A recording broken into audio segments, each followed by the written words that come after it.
Hello everyone, this is Fantasy-esque and welcome back to the Vampire Amazon Challenge in The Sims 4. We are following the reign of Queen Darling Cloudy Snarl, who has recently experienced a harrowing fire at the castle that resulted in the deaths of half her court. As the only survivors of that incident, the Queen and Lady Akira have found themselves becoming closer to each other. There is an inexplicable bond over the tragedies that occurred, and for both of them, the loss of their first loves are also a cruel reminder of how short life can be. Princess Nidia has aged up into a child, so we are taking a look at her in Cass. In terms of her personality, Nidia is a kleptomaniac and a rambunctious scamp just like her sister. Now I think the picture this paints is that being a princess, even if it's not one in line, has made Nidia spoiled. She's someone who likes taking from others, particularly Zuleika, because Nidia knows she won't fight back. I can also see her sneaking Zara's things from under her nose, because if her sister ever found out, they would be hell to pay. I don't imagine Zara likes sharing her things.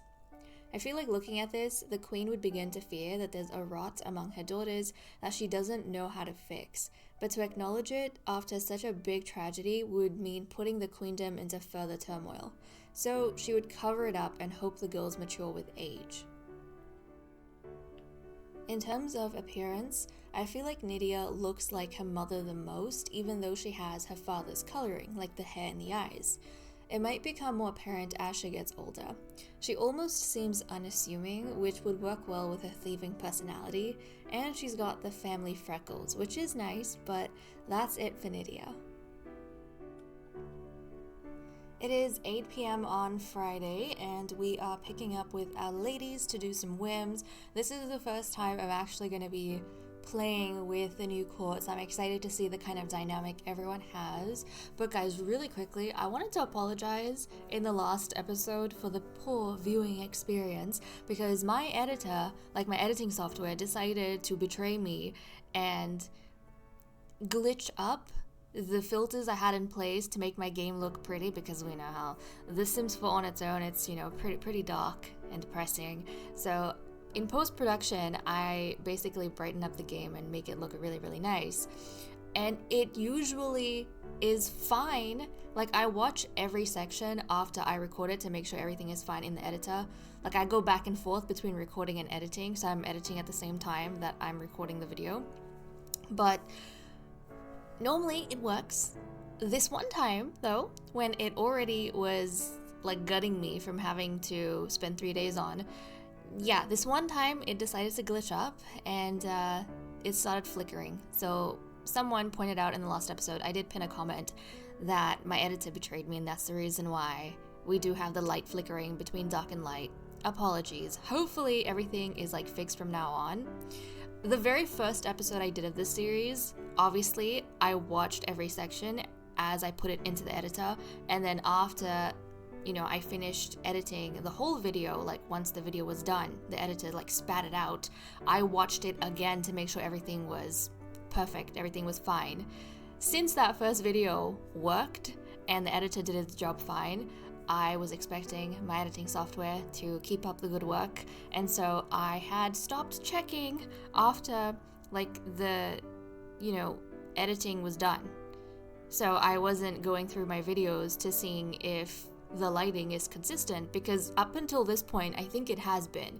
I haven't had cause to question whether my editing software is following my instructions or not, but this one time it decided not to.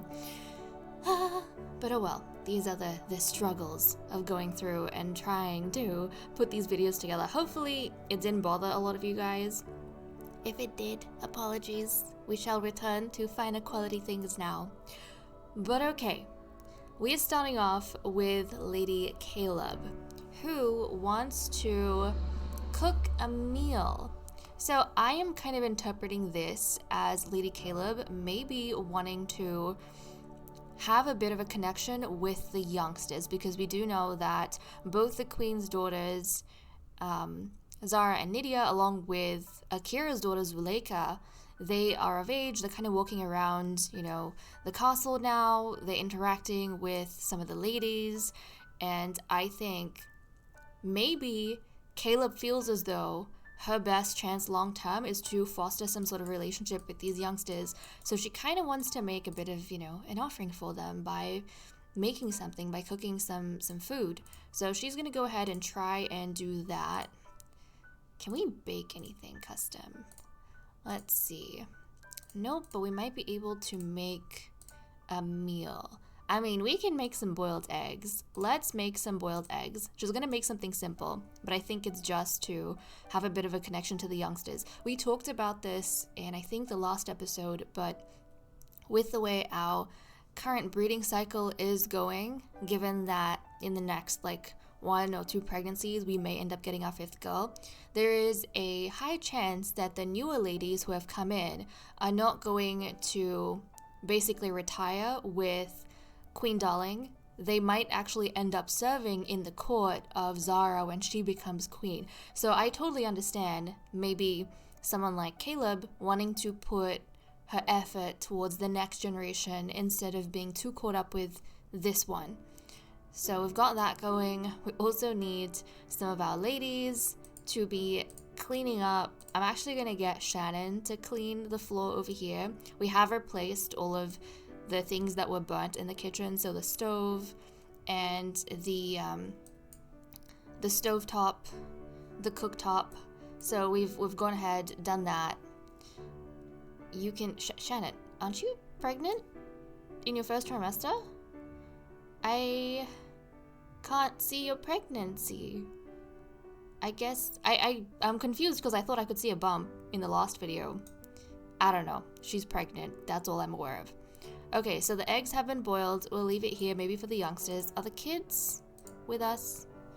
They should be around the area somewhere. I think, yep. Well, we have the twins upstairs, so Zara and Zorro are in their mother's chambers. I haven't seen Nidia spending too much time with her siblings, which is kind of fascinating. I've even noticed Zuleika spending a lot of time with Zara, but I haven't seen Nidia doing that. She's kind of been sticking to herself mainly. And I also find it very fascinating that both princesses have kind of turned out spoiled. We don't have any sense of balance.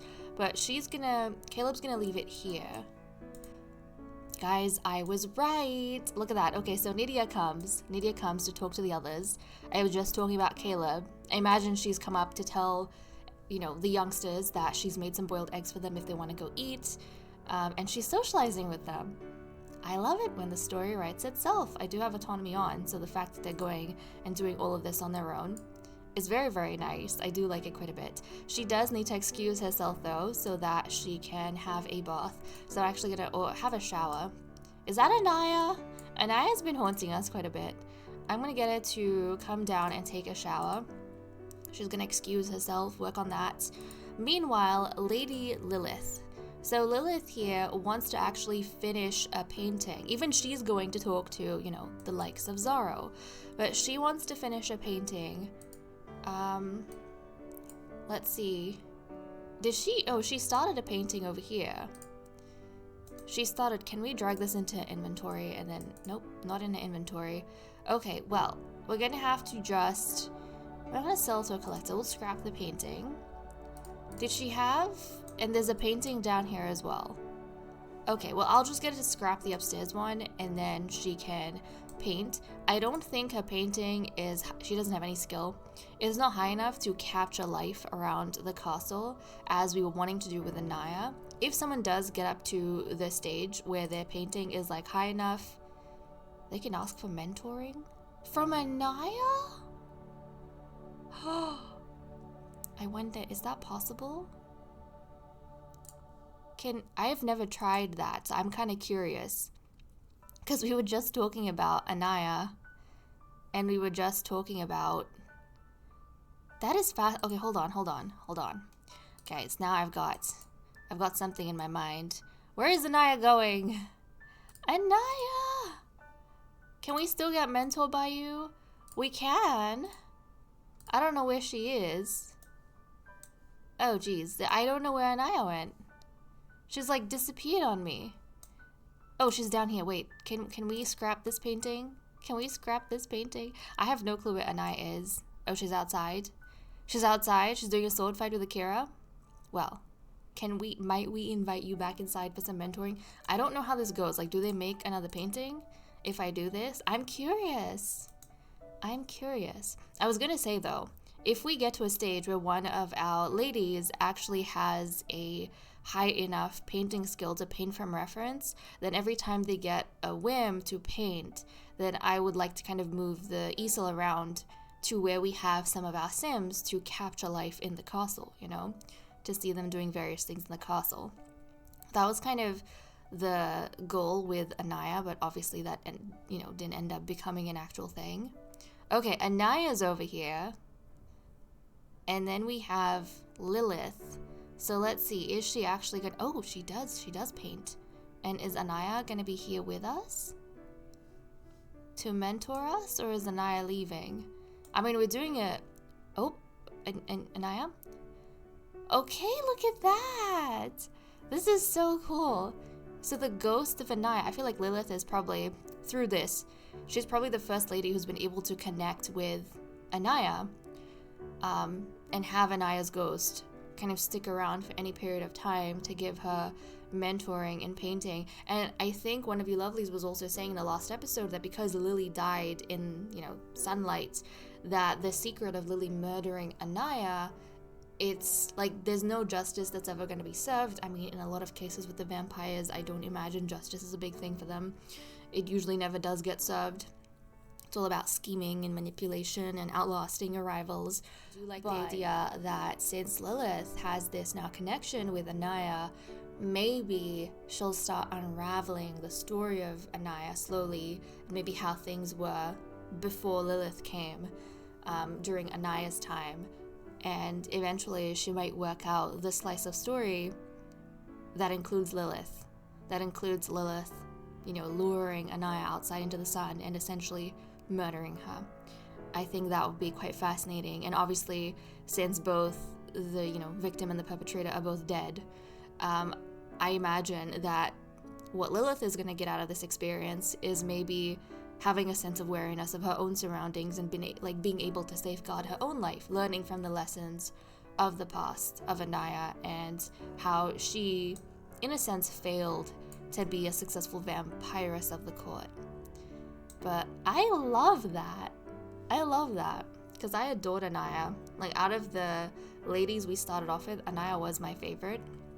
So I was gutted when she died, but I'm glad that Lilith has kind of made this new connection. So it's interesting because Lady Caleb, she's connecting with the youngsters, the next generation. Lilith, she's connecting with the ladies who came before her, someone from the past, a ghost. Now Shannon.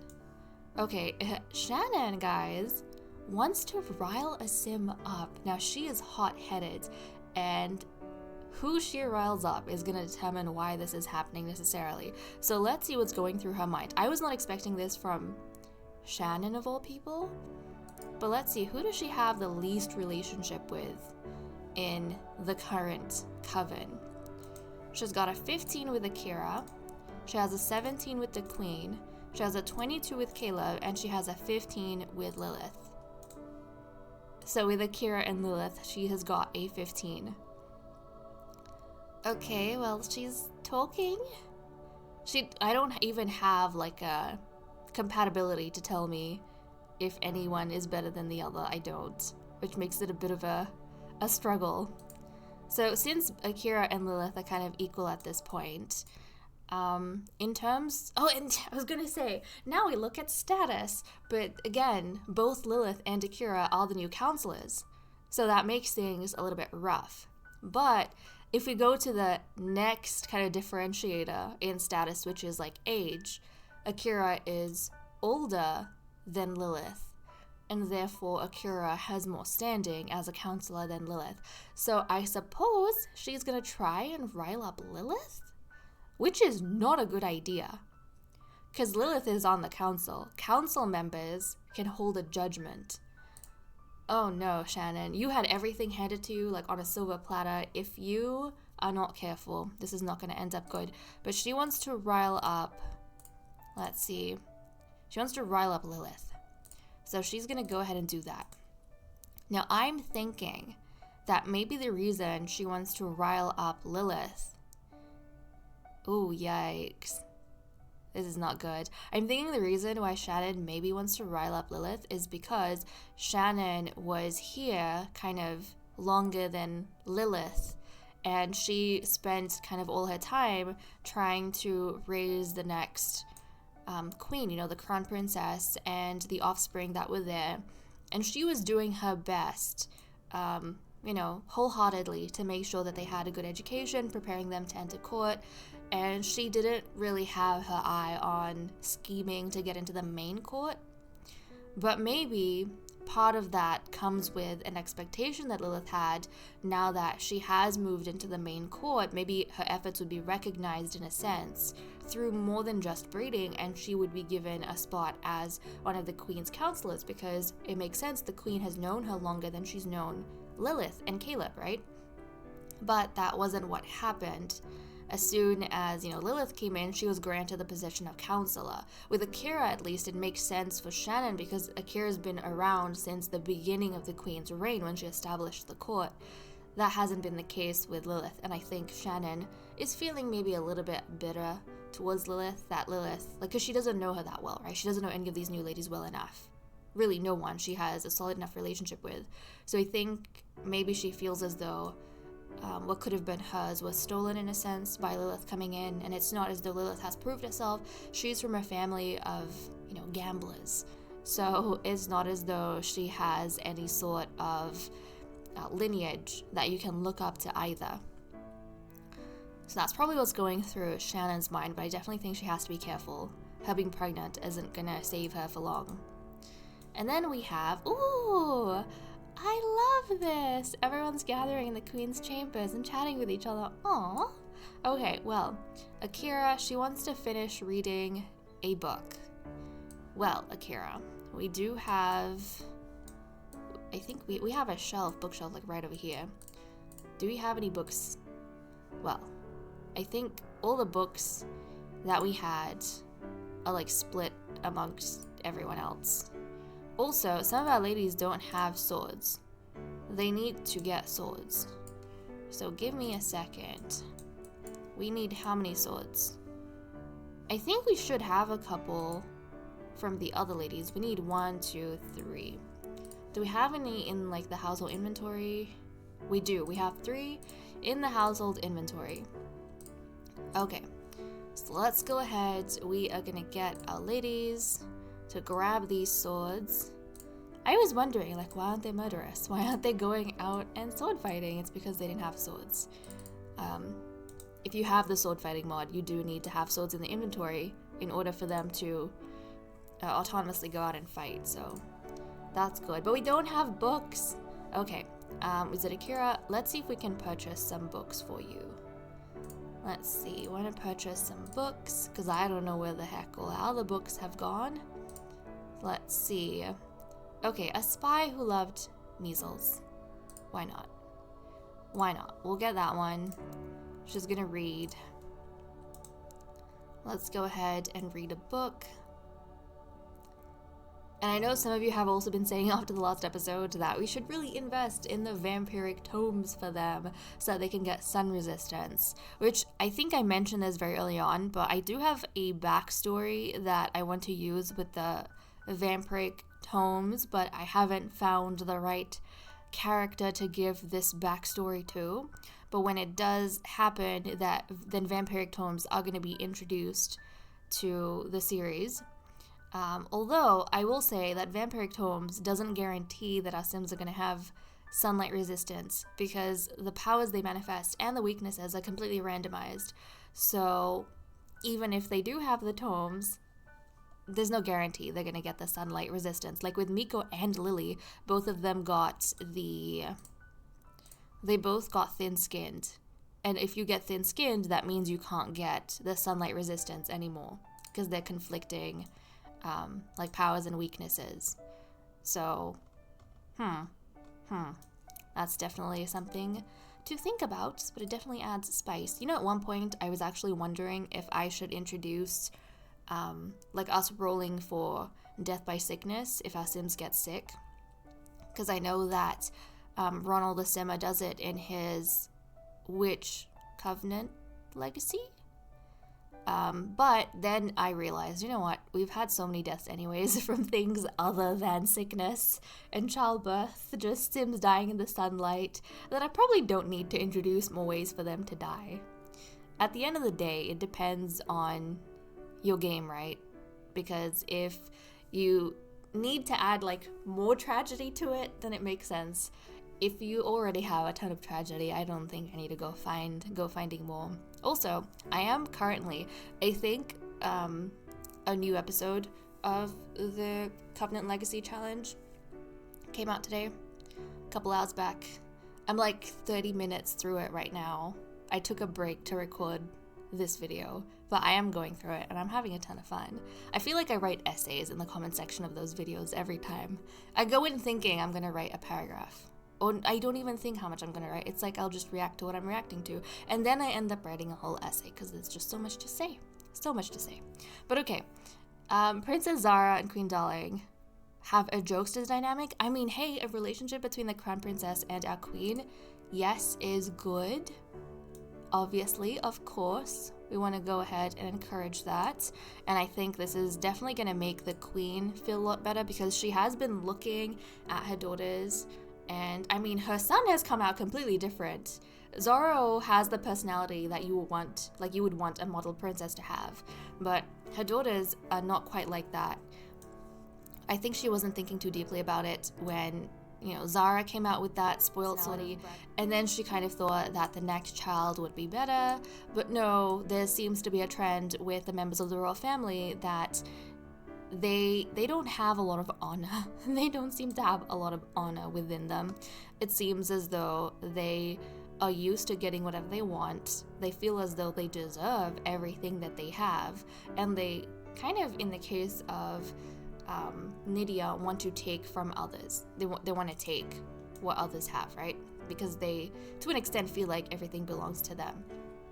So the Queen now is noticing a pattern. She's a little bit concerned, but again, acknowledging it right now would be disastrous because everyone is looking at the rebuilt court with so much hope, the next generation with so much hope, and like, how is it gonna look to say that, oh yes, basically the vampires that the kingdom is gonna be, or the queendom is gonna be in the hands of after me, are spoiled, rotten to their core, and they might just destroy everyone. That's not really going to be very encouraging if you're wanting to, you know, rebuild. So the Queen is not saying anything about it and kind of just hoping that the princesses temper themselves. Okay, Akira, she's done reading. Now, I wasn't even talking about Akira, I'm so sorry.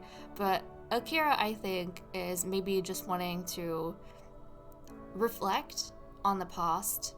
And you know what? Between Akira and the Queen, I think both of them, and this was brought up in the comment section as well last time, both of them lost their first loves.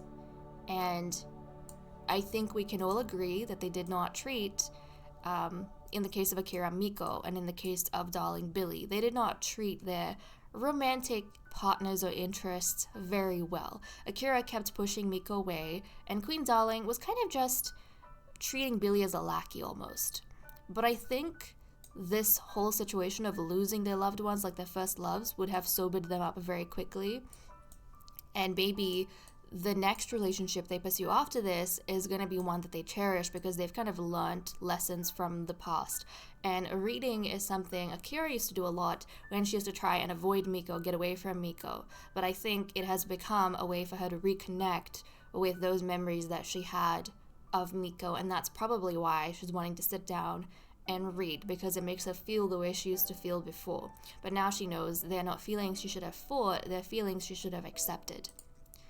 Okay, and then our Queen wants to freshen up in the mirror. So she's actually going to go into her quarters. She is going to freshen up.